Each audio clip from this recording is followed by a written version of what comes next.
This is QTV News coming to you from our studios on Caraba Avenue, and I am Andy Kema. Thanks for joining us. Here are the main news headlines. Dr. Omar Alieu Toure, President of the ECOWAS Commission, addressed the United Nations Security Council on Tuesday about the current security and political situation in West Africa. 10 Gambian students have become the latest to receive scholarships from the government of the People's Republic of China. The anti-crime unit of the Gambia Police Force embarked on a patrol of alleged criminal hideouts targeting several places in the Greater Banjul area. In international news, an accident in northern Senegal claimed the lives of 24 people, including 4 children, when an overcrowded bus crashed on Wednesday. Those were the headlines, now the news in detail.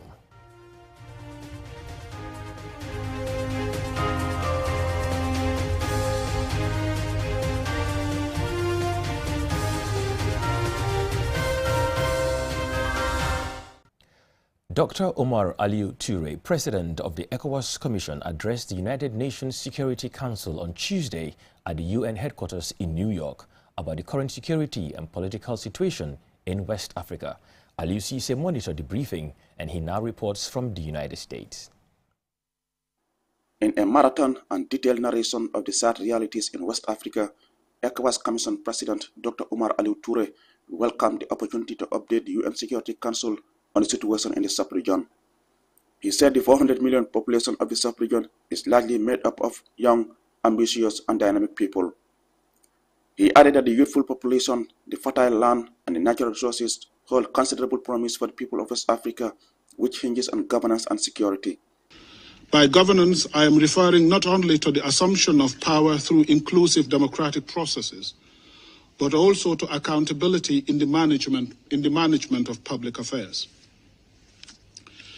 The region's performance on this score needs to be recognized. 12 of the 15 countries have democratically elected governments. 12 have term limits enshrined in their constitutions. And we are confident that this number will increase shortly. Major elections that have taken place in the region this year alone include the presidential, legislative, and state elections in Nigeria, Sierra Leone, and Guinea-Bissau. The good showing by the opposition in the various countries suggests that democracy is alive in the region. Despite the progress in democratic change of governments, the ECOWAS Commission President shared with the UN Security Council the region's worries about the resurgence of the military in the political space. Coincidentally, just as he was addressing the Council, news of an attempted coup in Niger emerged.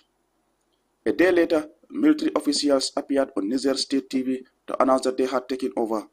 The fact that 3 out of the 15 countries of the region are under military rule is indicative of a reversal of the region's democratic gains.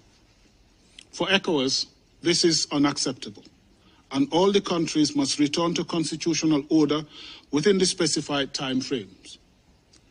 Your support to the transition to constitutional order in all the 3 countries is not only crucial, it is also in our collective interest. Toure singled out rebellion and terrorism, organized crime, illegal maritime activities, environmental crisis, fake news, and unconstitutional change of government as key drivers of insecurity in the sub-region. He informed the Council that by the end of April 2023, 500,000 refugees were recorded in the region, mostly from Burkina Faso, Mali, Niger, and Nigeria. He said ECOWAS leaders are strongly committed to financing the regional security mechanisms and urged the Security Council to provide support to the sub-region peace operations. The total number of internally displaced persons stands at 6,182,117 displaced people, made up of 2 million in Burkina Faso, 3.3 million in Nigeria, and almost 500,000 in Mali. On the issue of food insecurity, assessments shows that nearly 30 million people are in need of food assistance. In the absence of adequate response, the number that need food assistance will increase to 42 million by the end of August 2023. Reporting for QTV News from Memphis, Tennessee in the United States, I am Alieu Cisse. The anti-crime unit of the Gambia Police Force embarked on a patrol of alleged criminal hideouts Friday, targeting several places in the Greater Banjul area.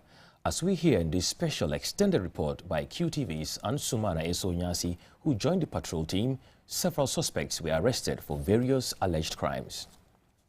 They are called crime stoppers for a reason.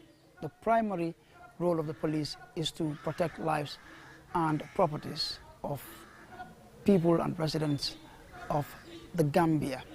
Now, as part of their drive to strengthen security in the country and reduce crime or fight crime, the police established a unit called the Anti-Crime Unit that is specifically dedicated to fighting crime in the country.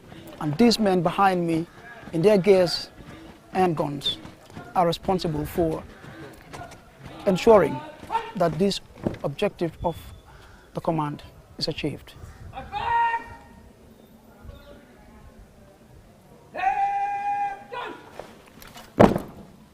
To meet the growing need for reform of police in a democracy and curb crime, the police command established the Anti-Crime Unit in 2018.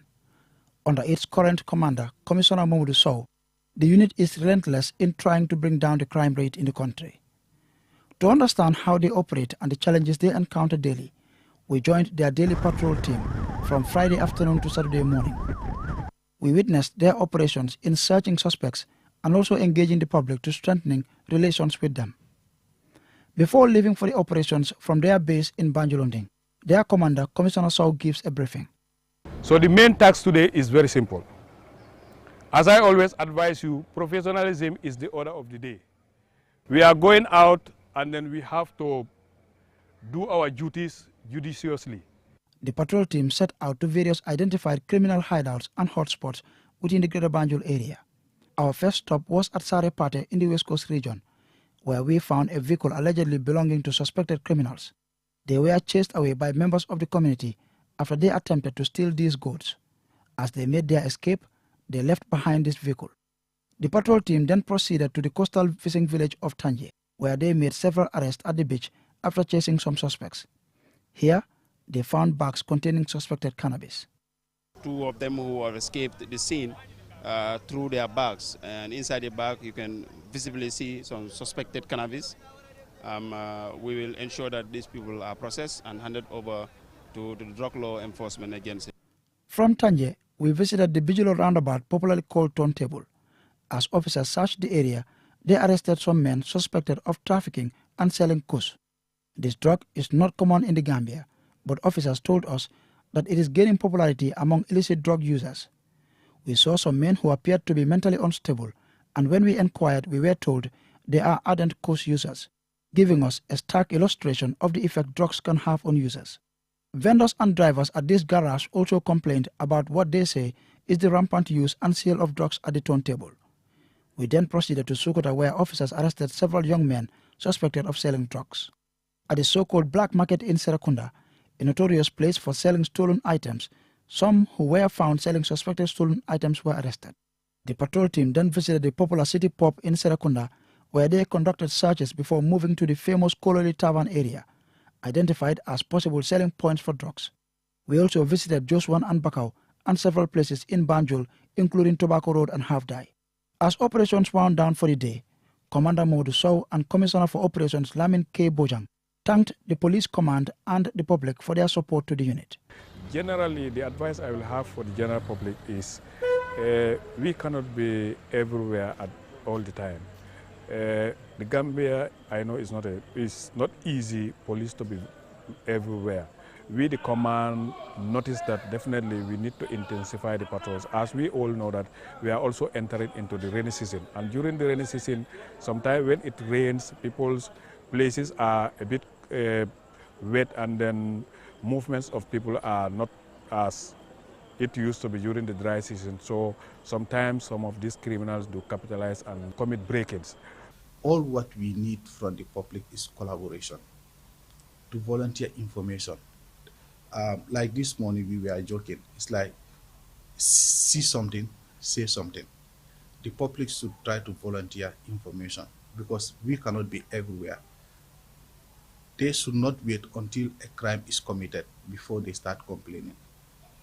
The early warning, that's what helps us to prevent crime from being committed. So we solicit their cooperation, their collaboration, and more importantly, if they see us executing our duty, even if they don't understand, they should not obstruct. During the operations, Commissioner Sow kept emphasizing to his men the police doctrine of treating all suspects with professionalism, bearing in mind that suspects too have rights. Some of the vehicles used during the patrol were recently given to the unit by the police command. However, mobility remains a challenge at the Gambia Police Force.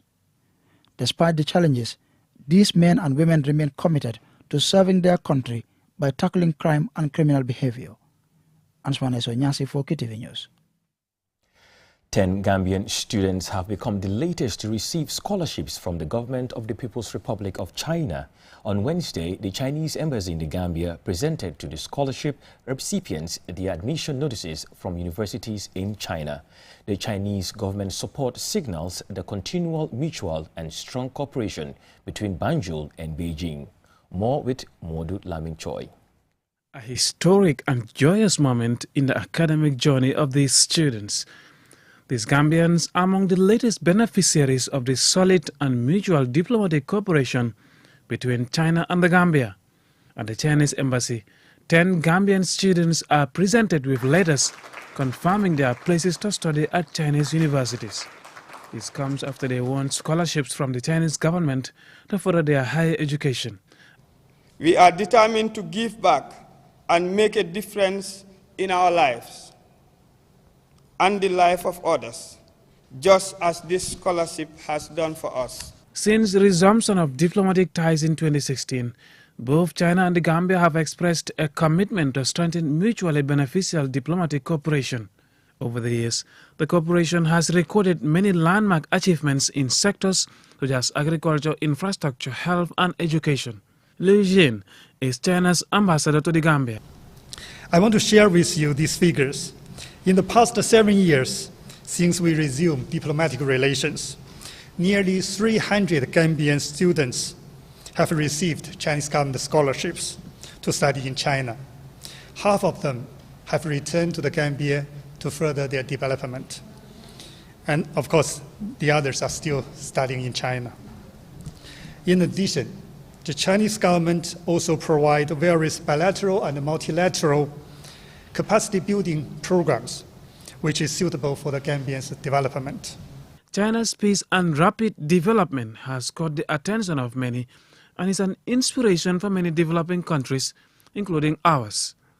The Gambia's Higher Education Minister, Professor Pierre Gomez, who recently returned from China, is inspired by what he saw and experienced in the world's second largest economy. On behalf of President Adama Barrow, the minister conveys a message of gratitude and appreciation to the Chinese government for its support to the country and its people. Get the knowledge, get the skills, come back. Like the Chinese many years ago, you too will come back to your country and build this beautiful nation called the Gambia. We have that hope. I strongly believe that tomorrow is coming, a very beautiful tomorrow, that it is shining out there, that we will build a better Gambia.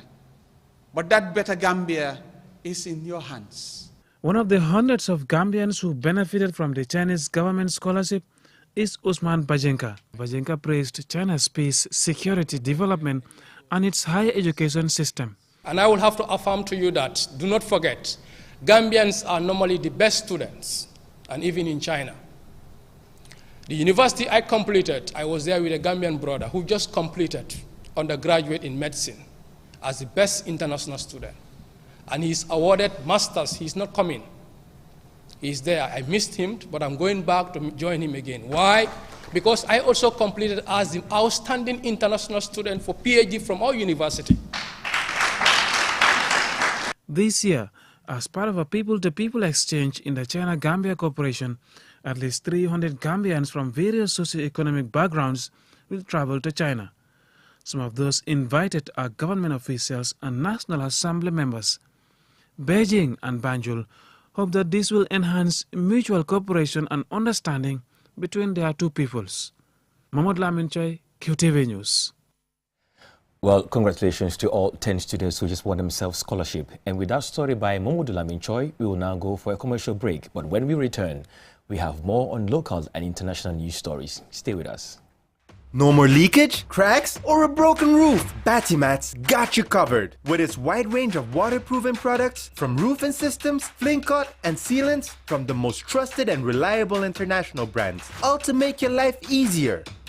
Batimat, your trusted partner. Batimat, welcome home.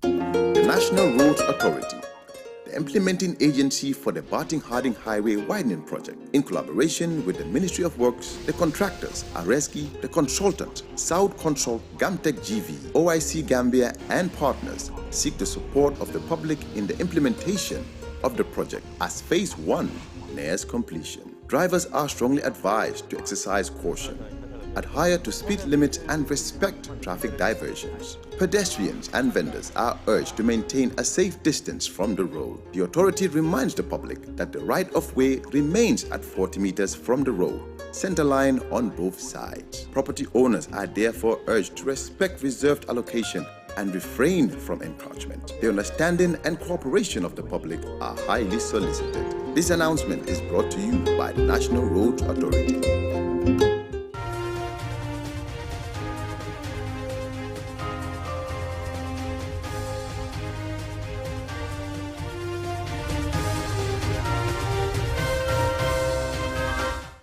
Welcome back. You're watching QTV News.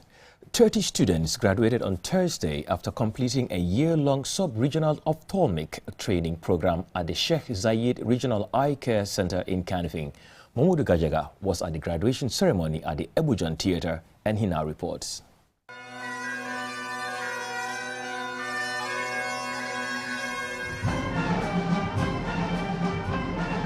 The melodious sound of a police band flute accompanied the graduates to their seats. The students trained in the various fields of medical care relating to the eye, such as community ophthalmic nursing, as optometry technicians, and advanced diploma in surgical ophthalmic nursing, amongst other areas.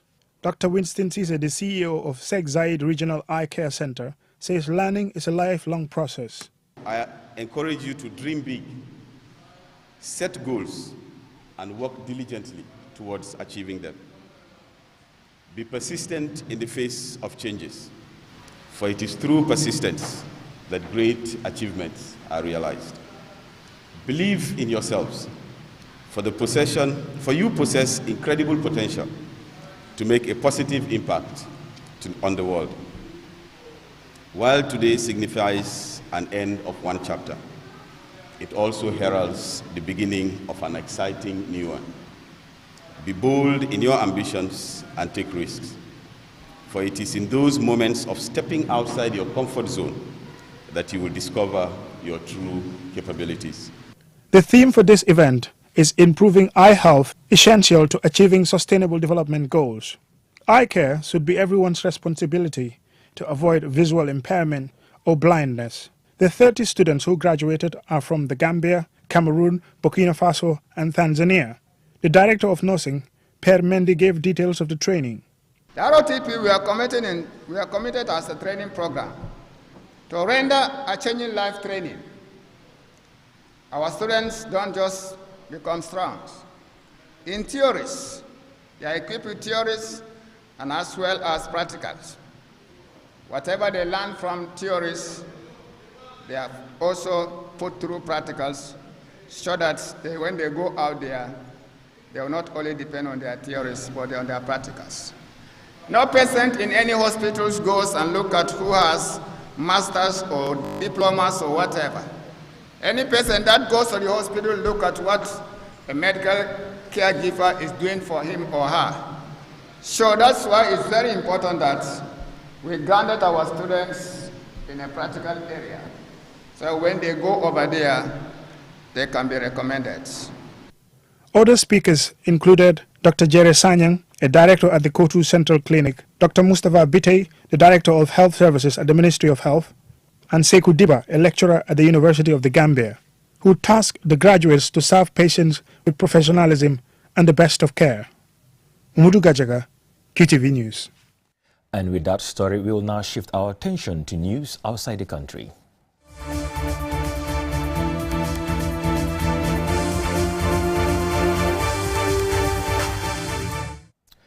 An accident in northern Senegal claimed the lives of 24 people, including 4 children, when an overcrowded bus crashed on Wednesday.